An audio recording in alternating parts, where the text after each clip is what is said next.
Yeah, so we arrived to our Airbnb and it's looking really nice. Say hi, Poppy. Oh, hey there.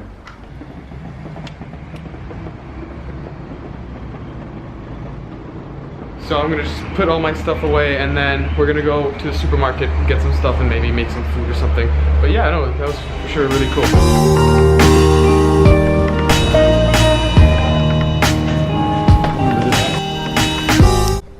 Man, I'm so tired.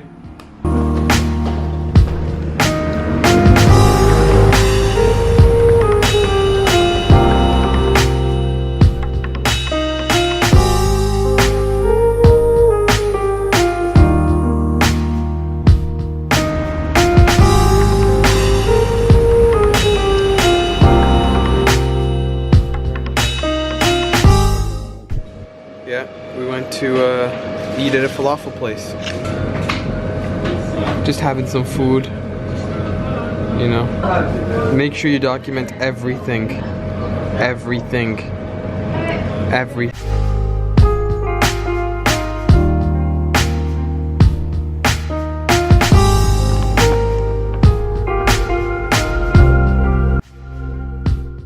Good morning, everybody. Yeah, today is the 9th of December. It's the second day we slept. Now it's the second day, yeah. I slept early because I didn't sleep all night yesterday. So let's continue the day.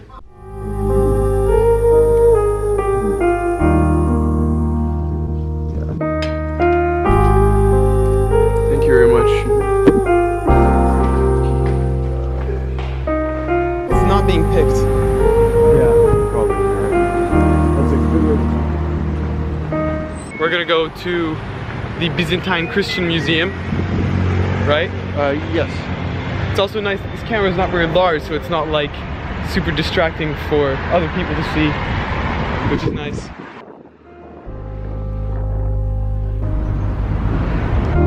But notice they don't call it the Greek Empire. Well, it was the eastern part of it. Yes, but Roman founders, they expanded for a while. They almost took them. So, But it's like they seem to have spray painted over some part.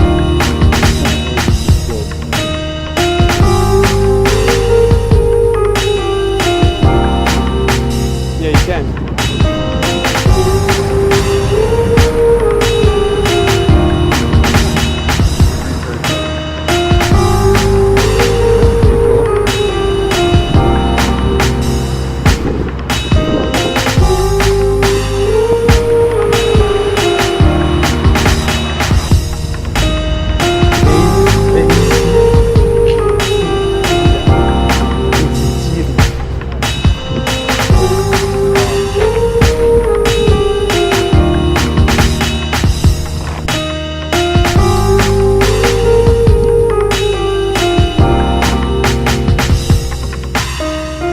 So you can see that all the writing is in Greek and in French, Yes. which is very interesting because we could say a major population of the world doesn't speak French. Yeah, whereas like English is the most widely spoken second language. And while our first language is technically Irish, we do speak English really well.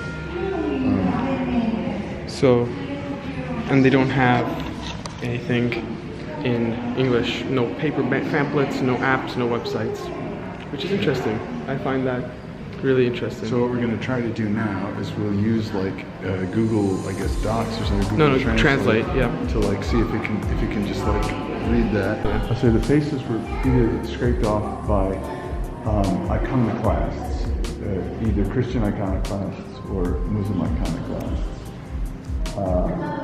Because, and you can tell by the halos around the head that these are, you know, sanctified figures, so like holy figures, like would be saints, and maybe that's why their faces are scraped off, because the iconoclasts were opposed to any kind of anthropomorphization of deities, you know, God. That's the theory, anyway.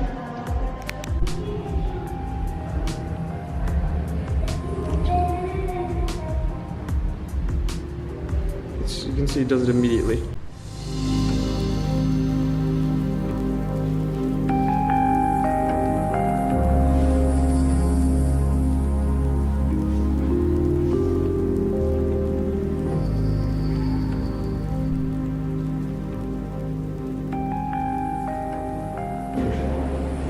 Somebody feels like a hipster right now. Oh, we're not gonna put English. English is too mainstream.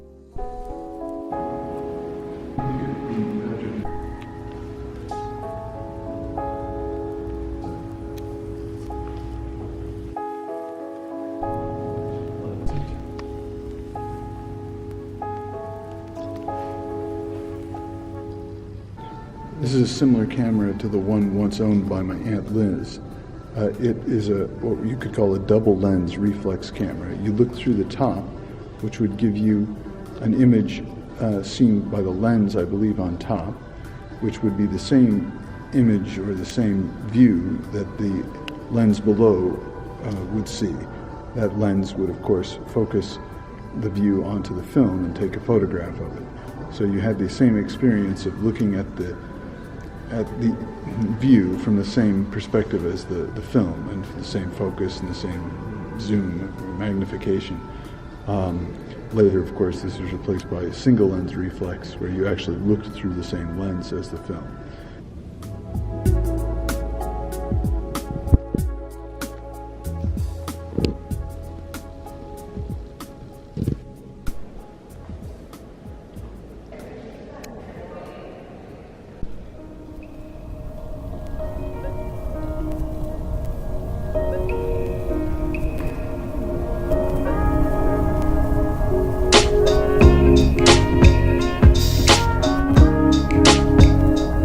Oh no, what a plot twist. The ancient Greeks were actually the Nazis.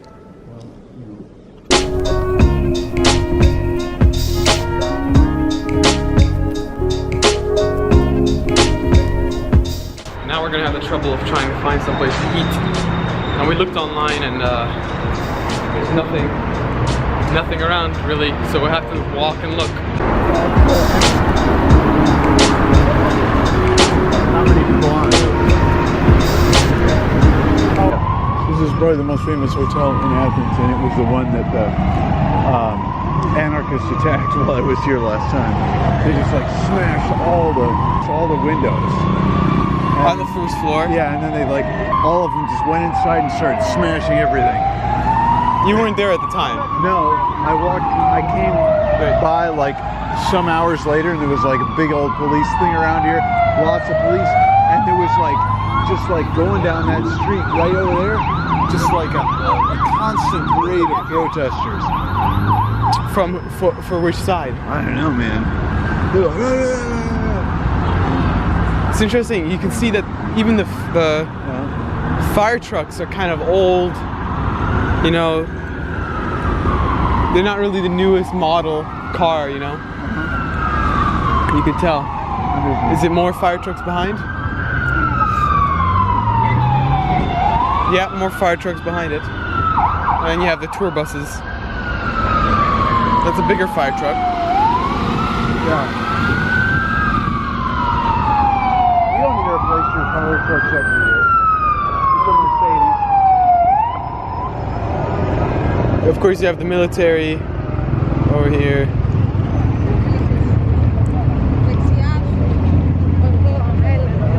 It's interesting that all the soldiers seem to have artificial legs. Those guys were marching. They march around the building. Yeah, they weren't young. They were 30. Yeah, that. A lot of palm trees.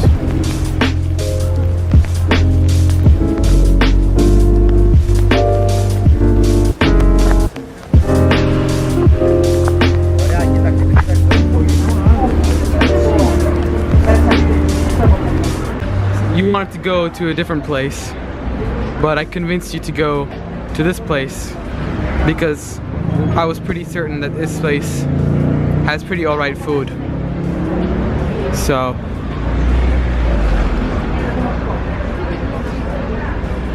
The jury is still out. Jake is having a hard time accepting that this pizza place doesn't really know how to feed vegetarians. They have vegetarian pizza, but they just don't really know how to feed you. So we went to Ciao Italia, which is an Italian restaurant, as I think they it was say. called Chow Chow. Ciao. It seemed to have Ciao written once on their Oh, okay. clothing and stuff. I don't know why. They also have Italia written maybe 5 times on the same poster. The ciao was written twice. So if it was by your logic, it would be ciao, ciao, Italia, Italia, Italia, Italia, Okay. Italia. So you're saying it was ciao Italia. Yeah, it's ciao Italia. Especially if you look at the packaging, which is right here, it says ciao once on the main logo.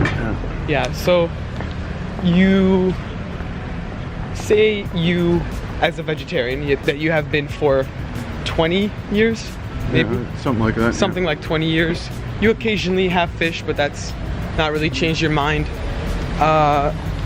You say that it was not, you didn't like it very much. No, I just like it. Maybe if I'd ordered it with anchovies, that could have been a good move. But it was like, for me, it was pizza that really wasn't made by somebody who knows how to make good pizza. You know, their idea was, you know, the crust, like, you know, I guess it wasn't, you know, the kind of pizza that I like is thin crust, lots of flavor, minimal toppings. This was, you know, thick bready crust, kind of mass production sort of pizza. It was a mass production sort of place. If you like, you know, lots of cheese, you don't mind bready pizza, it's fine. But let's say, you know, well, first I ordered eggplant named aubergine, and you know, it was very thin pieces of eggplant on top, completely burnt. If you were to order that, you know, eggplant in, you know, New York City, for example, the eggplant would be marinated and batter fried and then put on the pizza. It would have lots of flavor and it would add tremendous amount of flavor to the pizza. This was just, it was horrible, that first pizza. So I sent it back and got porcini mushrooms instead. The mushrooms, they just put like, yeah, porcini mushroom on the pizza, but it hadn't been marinated. It was just like they just cut it up and put it on the pizza. So it was basically also dead flavor. And the sauce itself also, there wasn't much flavor. It was just not a pleasant experience for me, eating experience. It filled me up. It was hot, you know, I don't know. It just, I would say that it was not a great pizza, to say. Yeah. For me. I mean, if like a meat eater is going to be okay with it, especially like Eldar, he got several varieties of meat. The meat is probably fresh, probably reasonably tasty, and so it's going to be easier to please them. But and also just the fact that it is a mass marketplace, there's also a lot of reasons why not to expect something very special. But that's kind of my take on it. Yeah. I don't want to discourage Eldar. It was, I mean, we found a place that was, you know, it was what it was. What I'm saying is I'm not blaming Eldar for the experience.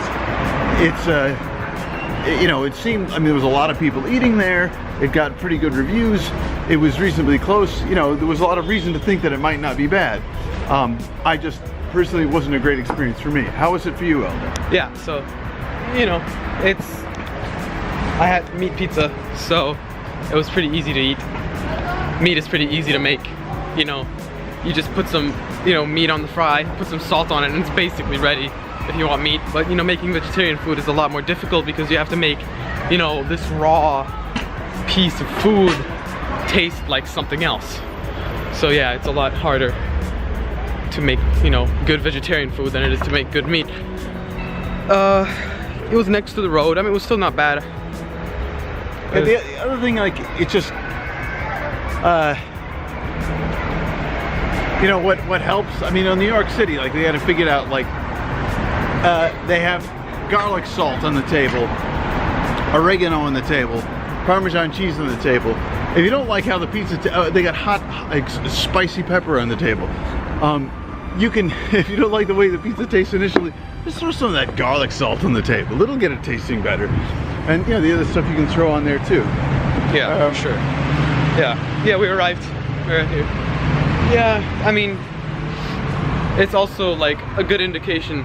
Maybe if you go to Greece, maybe Greek food. Yeah, order Greek food. Maybe don't get Italian food in Greece. You know. But yeah, so but we had good food yesterday, really good food. falafel. Yeah, I also recorded that. Yeah, and you know, we'll get tomorrow. We're going to meet Patrick, my brother, Eldar's uncle, and I'm sure he'll take us to some great places. Yeah, we're definitely gonna have a lot more fun tomorrow. Yeah.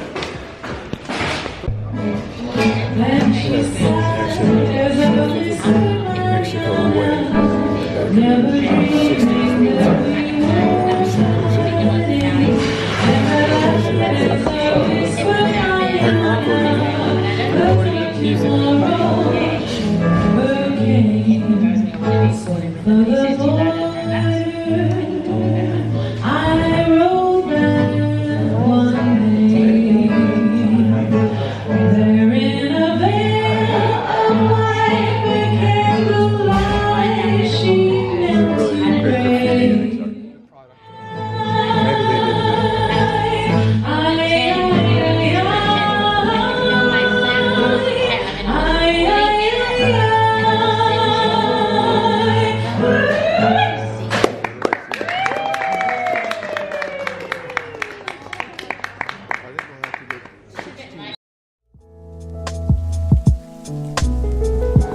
How to do it in a more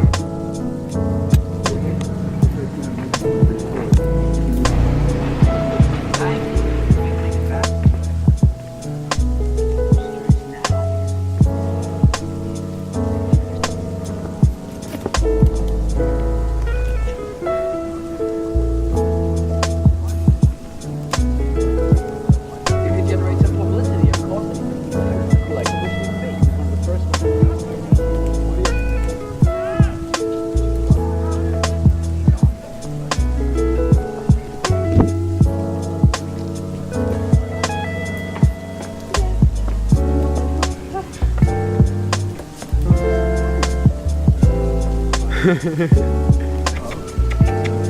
fast.